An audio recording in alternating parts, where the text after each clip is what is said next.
Breaking na breaking news po mga kababayan. Nako po, ito nang pasabog natin. Umaapoy na parang bulkan. Hinamon ni Pulong Duterte si Boyeng Rimulya dahil nga po pinaparatangan ang Davao City na epicenter ng korupsyon at flood control issue. Grabe ito mga kababayan. Kaya Net 25 may pasabog na. Ang sabi ni Pulong Duterte, breaking news! Huwag puro dada! Ilabas ang ebidensya!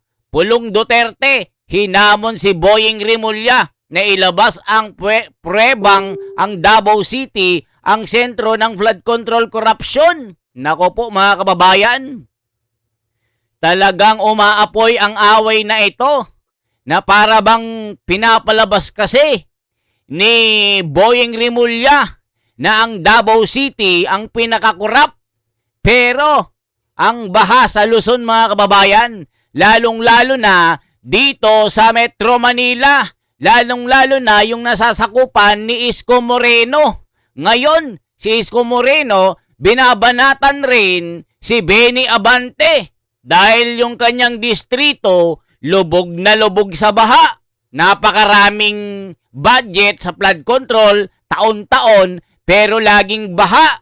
Kaya question ni Isko Moreno, itong 14 billion na budget, bakit laging baha, nangangapa ng tilapia tuwing tag-ulan? Konting utot, bumabaha sa Manila, lalong-lalo na sa City Hall. Grabe mga kababayan ko, bilyon-bilyon. Tapos sasabihin ni Boyeng, ang Davao City ang epicenter ng flood control. Grabe mga kababayan. Kaya nung makita, marinig ni Boyeng Rimulya ang pasabog ni Pulong Duterte, naku po, nataranta na si Boyeng, mga kababayan ko. Matindi po itong balitang ito. Itong sinasabi ng balita mga kababayan ko. Pakinggan po natin ang pasabog dito ng Net 25. Nakakagulat mga kababayan ko. Ito po, ang sabi dito, basahin ko lang itong sinasabi. Huwag puro dada. Ito mga kababayan na, babasahin natin itong sinasabi ng FB dito. Huwag puro dada. Ang ebidensya, ilabas mo. Pulong Duterte, nagwala sa galit. Hinamon si Boyeng Rimulya. Bakit ang tinutukoy ay Davao, pero ang baha sa Luzon? Nako po mga kababayan ko, ito na ang pasabog natin. Huwag kayong aalis dyan. Panoorin nyo pong pasabog ng Net 25. Nakakagulat. Talagang nagwala si Pulong dito. Natakot at nataranta na si Boyeng. Naku po mga kababayan, kasi nga gusto nilang palabasin dito. Davao, Davao, Davao, Davao, Davao. Sara, Sara, Sara. Duterte, Duterte, Duterte. Ito ang gipitin. Iligpit na. Di ba lagi silang ganyan? Puro Duterte kasi nga hindi nila kayang talunin sa 2028. Pati FB gusto na nilang sakalin, gusto na nilang ipaban. Balita po na ang palasyo, gustong iban ang FB sa Pilipinas dahil nga daw po sa mga post na fake news laban kay Junior. Halaka ba? Yan ang susunod natin topic mga kababayan. Kaya ito muna, pasabog na bulkan na parang laba na pumuputok. Grabeng balita mga kababayan. Suntukan away na ito sa social media. Kasi, tama, ombudsman tsaka ngayon. Kasi, tama, ombudsman tsaka ngayon, DOJ eh. Oo. Department of Justice. Doon natanong na siya. Okay. Ano bang update nyo dyan sa, na yan, sa flood control, sa investigasyon ninyo? Okay. Ano ba mga lumilitaw? Ang sabi po ni Ombudsman Boyeng Rimulya, natukoy na nila ang epicenter o Yan. sentro ng flood control project. Yan ang sinasabi na natin. Sa pool. Alam mo kung saan? Saan yan? Sa Davao City. Davao City, pare ko. Saan? Davao City.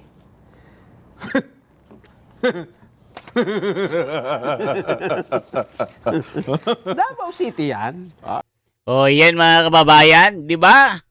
Pati Net 25 mga kababayan, nagtaka, nagulat.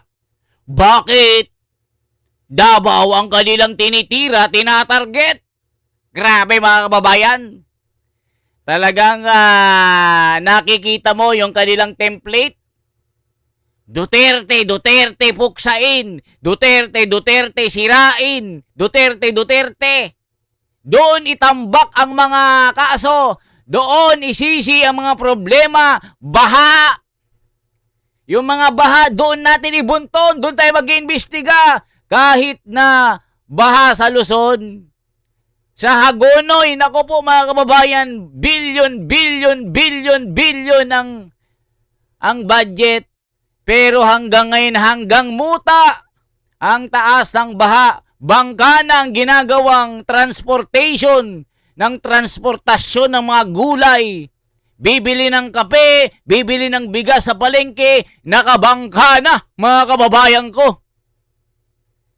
Kaya nagtataka ang mga Pilipino, bakit Davao ang kanilang tinatarget? Pero ang baha nasa Luzon, mga kababayan ko. Matindi itong laban na ito. Talagang gusto nilang palabasin. Duterte, Duterte masama. Duterte, Duterte corrupt. Duterte, Duterte pabagsakin. Yan ang kanilang sinasabi. Yan ang kanilang gustong itanim sa isipan ng tao. Kalimutan ang flood control issue ng mga nagnakaw sa trilyones. Ibunton lahat kay Tatay Digong. Sisihin natin si Sara. Mga ganon. Pero hindi sila lumilingon sa kanilang bakuran. Cavite, baha. Sa bayan ni Boying, baha. Pero ang tinatarget, ang epicenter ay Davao. Grabe, kaya nagalit si Pulong dito. O, ito pa. Ay, Wala nang iba. sakto. Ang galing, ano? Galing ni Boying. Davao yan eh. Ayan. Patay kayo Ang dyan. gusto mo mapakinggan, baka sabi mo, hindi totoo eh. Sige nga, tinukoy ni Ombudsman. Alam mo naman, tanod bayan yan eh. Oh. Sige Hala nga. ka. Pakinggan nga natin. Tanod, barangay Ombudsman. tanod.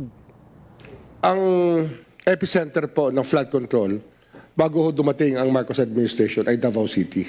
Hala ka. Ang ecosystem of corruption po mabigat. Hala ka. Mahirap pong pasukin. Mahirap pong kumuha ng impormasyon. Marami hong taong hindi nagsasalita. Pero hindi ho kami tumitigil. Davao po yung ecosystem na aming tinutukoy. At kasi doon ho maraming pondo na pumasok daw sa flood control. Yan po yung aming kinakalap ng gusto. At meron O isipin nyo mga kababayan, daw, hindi pa sigurado. Eh bakit pinapublic mo na? Hindi ka pala sigurado na itong Davao ay epicenter ng flood control corruption? Daw ka ng daw. So ibig sabihin, presumption o assuming, nag-a-assume ka na dyan yung sentro ng corruption pero wala kong maipakitang ebidensya kahit muta ng kabayong supot. Kahit muta ng kalabaw, itlog ng kalabaw na nilaga, wala kang maipakitang ebidensya na magpapakita na ang Davao ay sentro ng korupsyon sa blood control. Pero ang Davao or ang Luzon, ito yung pinakabaha ngayon hanggang ngayon kahit wala ng ulan, tanghaling tapat bumabaha, tumataas ang mga ilog. Bakit mga kababayan? Kinakain nila ang pera. Bilyon-bilyones sa Luzon. Pero ang tinatarget, Davao, Davao, Davao. Nako po mga kababayan, kaya nagalit si Pulong dito. Ilabas ang ebidensya. Ala ka. pa ho mga lalawigan na aming tinitingnan sa panahong yon upang makita yung pattern kung saan po nagsisimula yung mga pattern, Your Honor. Okay, so, okay, malinaw po ang sinabi. No? Epicenter of corruption, Control, Your Honor. Flood control flood projects, control Your Honor. corruption, ang Davao City nung panahon ng nakaraang administrasyon. Opo, but I will not draw that conclusion immediately. Okay. Ito po yung pinag-aaralan namin kasi ang mahalaga po, makita namin ang ebidensya sa ground, Your Honor. Okay. This B7000 O nakita nyo mga kababayan, yung nagtatanong si Tinyo, Congressman Tinyo, na talagang gusto niyang ibalandra yung nangyayaring korupsyon ngayon sa administrasyon ni Tatay Digong. Na alam niyo naman yung panahon ni Tatay Digong, takot ang mga buhaya. Takot na takot kay Tatay Digong na mangurap. Ngayon po na si Junior na ang Pangulo, parang mga zombie na mga vampira na uhaw sa dugo, sinipsip lahat, pati inidoro, sinipsip na mga kababayan. Basta may pera, sipsipin hanggang mamayat ang mga Pilipino. Kaya dito, binibintang lahat nila kay Tatay Digong sa bayan sa Davao City. Di ba mga kababayan ko, yawa na. Kaya si Pulong, galit na. Ilabas mo ang ebidensya, wag puro dada. Mga kababayan ko, talagang inililigtas nila si Junior dito. The name that cannot be mentioned kasi pag minention mo. Kaya si Christian Isguera, mga kababayan, binabatikos ngayon ni Auntie Claire at ng mga loyalistang bobo.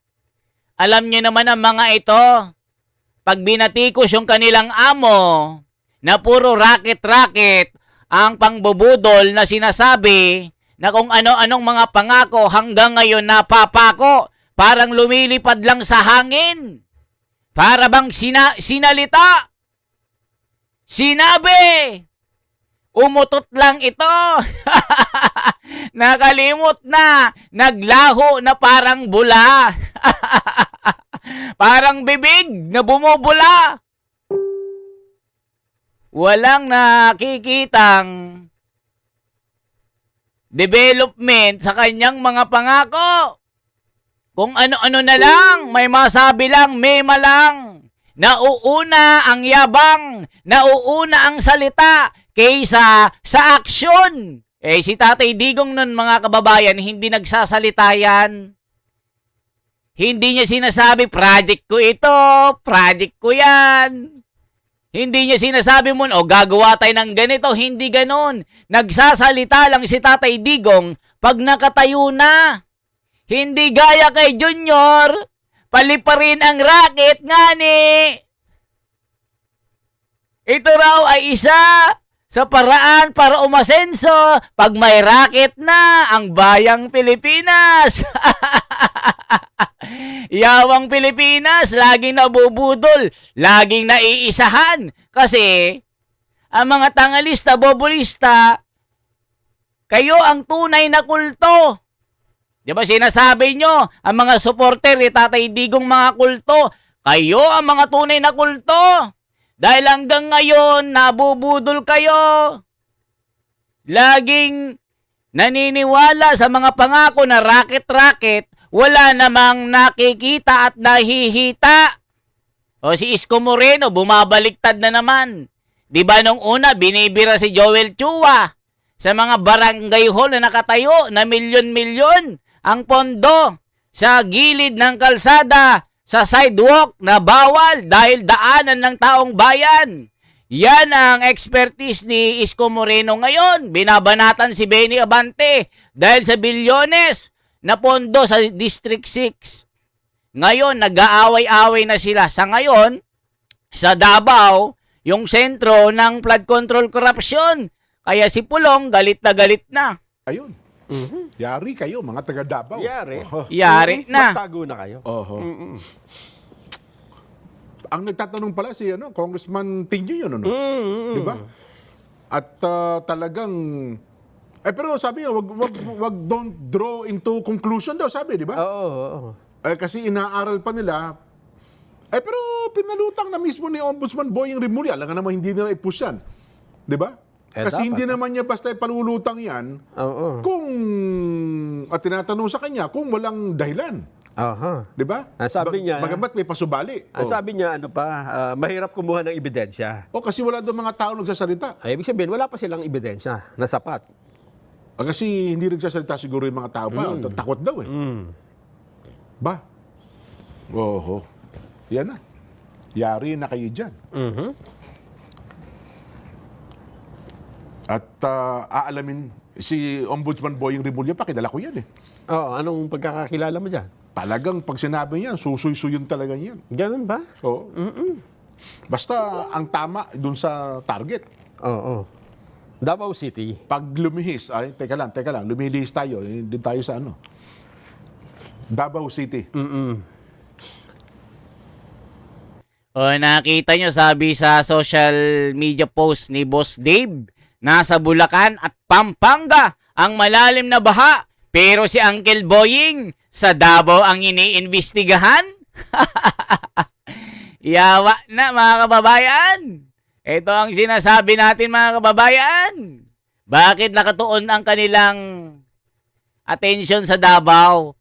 Ito kasi mga kababayan tinatawag na public shaming. Gusto nilang palabasin, ipamukha, ipaalam sa taong bayan na Davao lang tayo. Bawal pansinin yung ibang lugar. Bawal pansinin ang Hagonoy. Bawal ang Marilao. Bawal ang Pampanga Makabebe. Huwag natin banggitin yan. Davao lang tayo. Para pumaldo tayo. Grabe talaga mga kababayan ang mga nangyayari sa Pilipinas. Kaya si Pulong galit na. Bakit puro Davao na lang? Mga yawa kayo. Pampanga ang baha sa Makabebe. Hanggang liig yung baha. Bakit Davao ang sinasabi nyo? Mga yawa kayo. Hindi nyo kami tinitigilan. Dapang-dapa na nga kami dito. Wala namang baha dito, pero dyan sa Manila, puro baha kayo, pero kami ang tinitira nyo, sabi ni Pulong. Naku po, mga kababayan ko. Magpadala tayo ng marami. Parang nawala ako sa wish. Kasi Jen, ganito yan, di ba? Oo. Sino ba ang, doon muna tayo sa mayor. Oh. Ang mayor baka sa mga flood control na nadadawit din ba? Hindi masyado, no? Kasi may local fund. Meron silang local fund.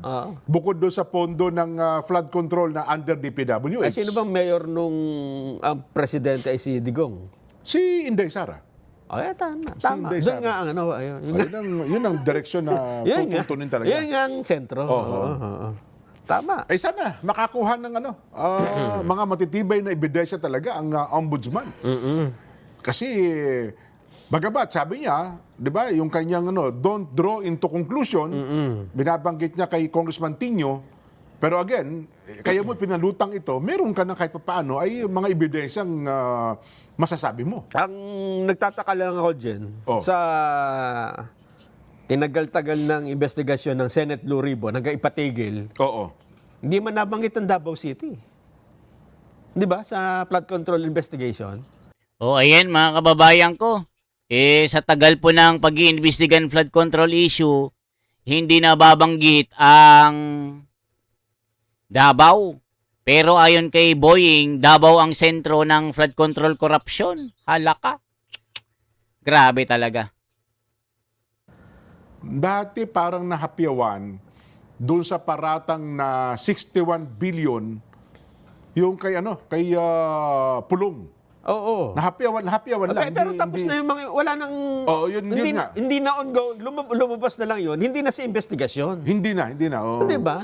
Kasi nagsimula talaga yung Bulacan. Oo. Doon talaga. So ang akala ko kasi ang ground zero, Bulacan dapat. kasi ang tinutukoy ni Kong, hindi sa corruption kundi flood control scandal.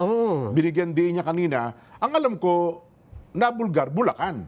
Kasi doon sa may Kalumpit, Bulacan nga. At saka naglitawan na. Naglitawan na, sunod-sunod na yon. Pero dun sa investigasyon ng Senate Blue Ribbon Committee, kahit pa yung si Lacson ng nakaupo, Oo. hindi man nabanggit ang Davao. Di ba? Wala din ako matandaan. No? So, O nakita nyo mga kababayan, ni isang salita sa Davao na mayroong korupsyon walang nabanggit nung panahon ni Ping Lacson. O kayo na mismo nasa Blue Ribbon Committee. Bakit ngayon nagsasalita si Boying na Davao ang sentro ng flood control corruption, ang epicenter ng lahat ng nangyayaring ito? Pero Luzon ang baha. O nakita nyo mga kababayan ko. Kayo na humusga, bakit puro sila Davao? Kasi nga gusto nilang pasamain ang mga Duterte. gusto nilang itanim sa isipan ng taong bayan na ang mga Duterte ay masasama. Pero nung panahon ni Tatay Digong, gumanda ang buhay ng mga Pilipino. Lalong-lalo na, nawala ang mga kriminal, nawala ang mga nagpupulburon. Bumait ang mga chismosa. Hindi na nagchichismis. Pati mga babaero, tumino. Di ba mga kababayan ko, ilang mga pulboronic, mga nagdudurog ang sumuko sa mga police station. Unang buwan pa lang, 1.5 million kung hindi ako nagkakamali. 1 milyong mahigit ang sumuko sa mga kulungan nung panahon ni Tatay Digong. Sa dami ng natukhang mga kababayan, pati mga drug addict, nagbago. Pero nung nawala si Tatay Digong, bumalik. Kala mo mga linta na hayop na hayok sa dugo na sipsip, pati inidoro, septic tank, sinisipsip na sa sobrang gutom. Yawa.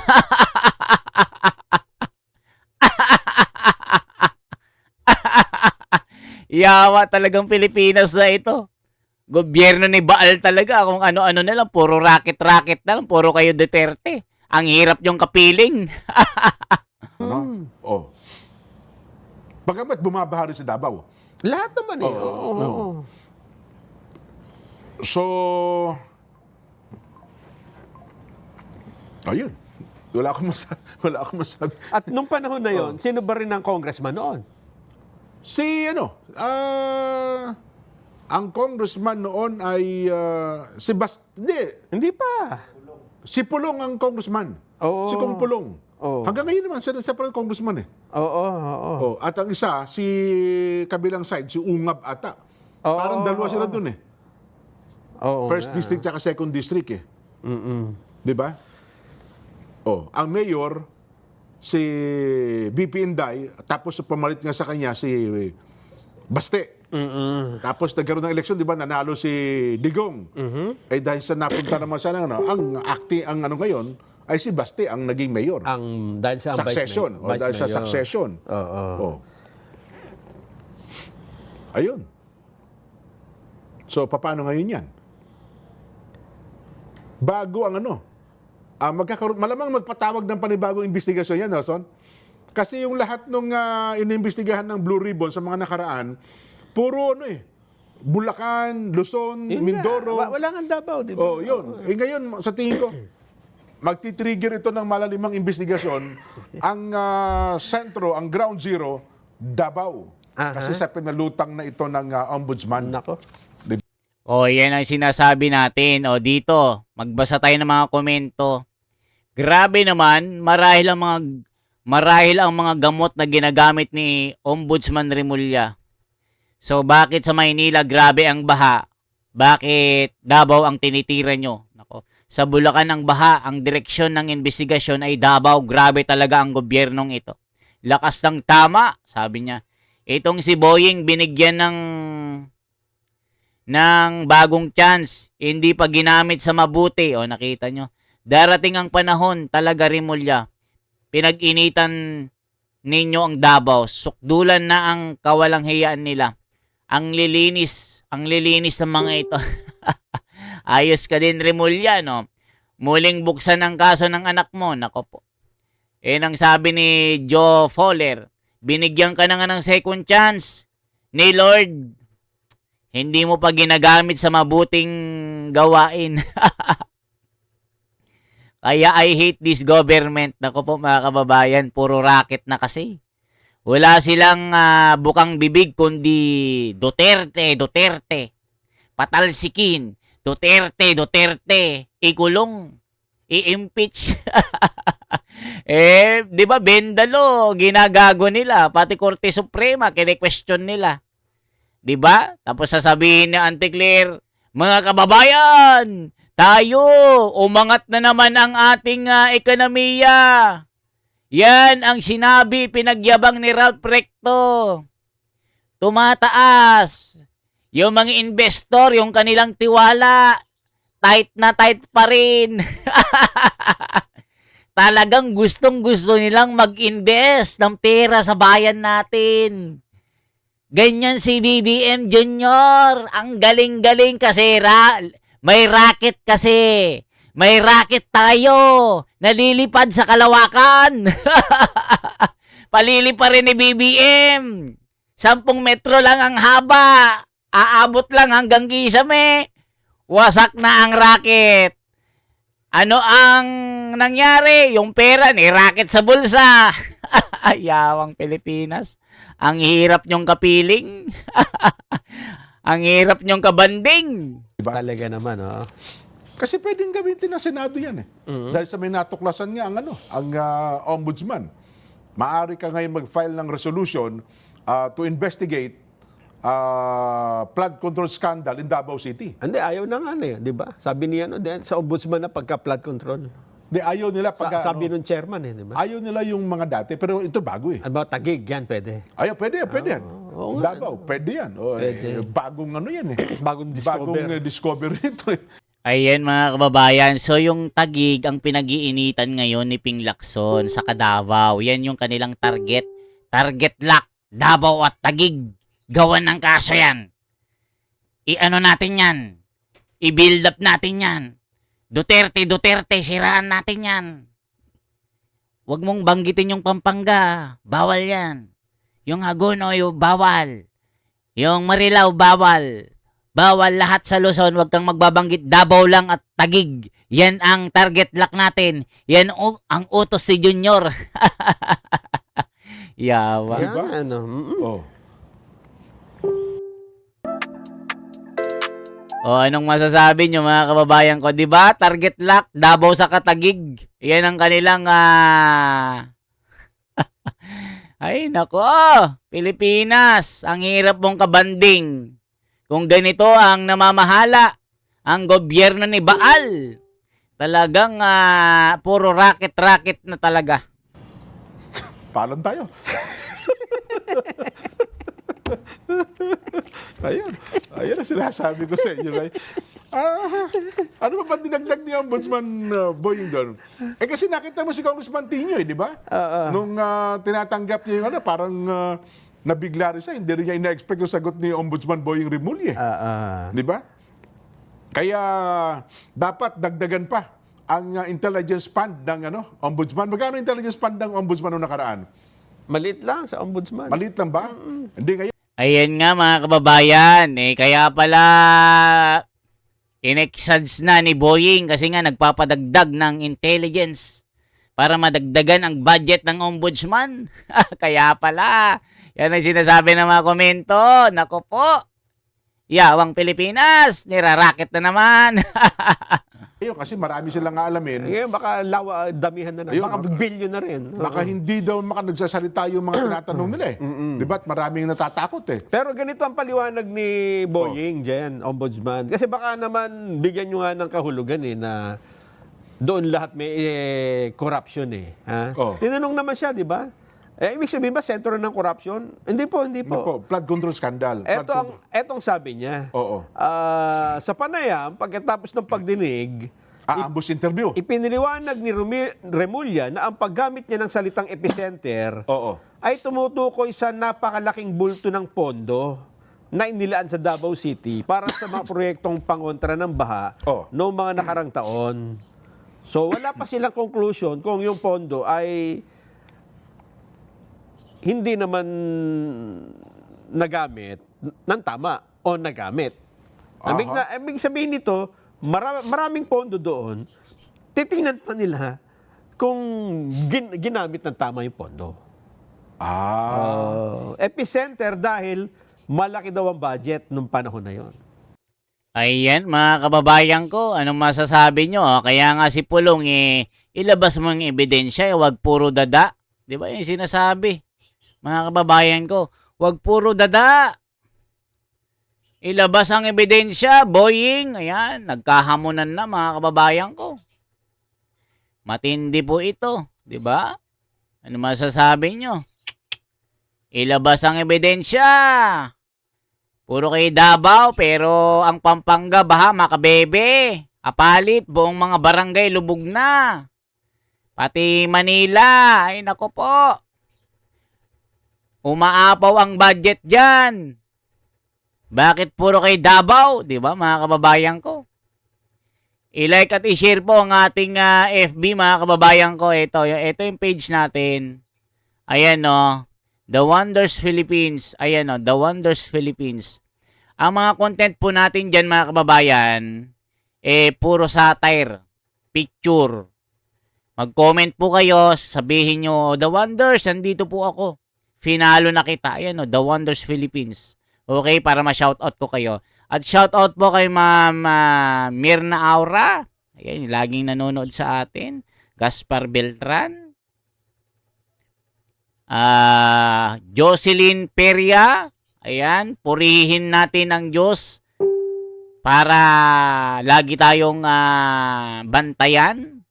Ipanalangin natin si Senador Marcoleta na makalaya ngayong araw, makapagpiyansa na.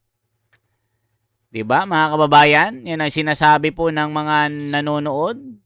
Ma'am Look Isip ng UK, taga Pampanga ng San Simon. San Fernando. Hindi, kalimutan ko na. Okay po, dyan po ang ating bahagi mga kababayan. I-like at i-share at i-subscribe ang ating YouTube channel. Mabuhay po. Sana i-share nyo po sa mga FB group po ito para malaman ng taong bayan ang katotohanan. Okay, mabuhay po.